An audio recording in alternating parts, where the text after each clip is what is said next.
अस्सलाम वालेकुम। भाई ने अगे भी मैनू पैसे मिले ने 10,000, हुण फिर मैनू 10,000 रुपया मिला 11वीं दफ़ा हुण मैनू टोटल मिल गया।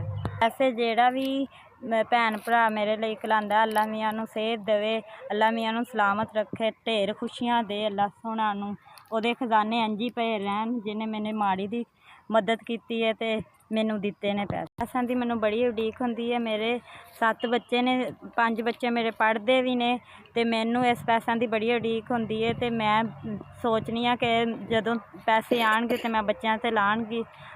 अल्लाह मियाँ तुहानू ज़्यादा देवे, तुसी मेरे बच्चों वास्ते पैसे भेज दो तो मेरा बड़ी मुश्किल आसान हो जाती है। पैसे भेज दो, मेरा दिल बड़ा खुश होंदा है, मेरे बच्चे भी बड़े खुश होंदे ने, तुहाडे वास्ते दुआवां करदे ने। अल्लाह मियाँ तुहानू खुश रखे, आबाद रखे, अल्लाह तुहानू खुशियां दे, अल्लाह तुहाडी लहरां बहरां कर दे, अल्लाह मियाँ तुहानू इन्ना देवे, अल्लाह मियाँ तुहाडे खजाने भरे रहन, तुसी खुश रहन, अल्लाह मियाँ तुहानू सेहत देवे, सलामत रखे, अल्लाह मियाँ तुहानू तत्ती हवा ना लगे, इत्थे भी हो पाकिस्तान च हो या बाहर हो, अल्लाह मियाँ तुहानू सेहत दे, खुश रखे, आबाद रखे, अल्लाह मियाँ तुसी इंज ही खुश रहो। मेरी दुआ है अल्लाह ताला तुहानू तत्ती हवा ना लगे, तुसी इन्ना खुश रहो कि मेरा दिल करदा कि अल्लाह सोने इन्नी कु खुशियां भर दे तुहाडी जिंदगी च कि अल्लाह मियाँ तुहानू तत्ती हवा ना किसी चीज़ दी भी लगे।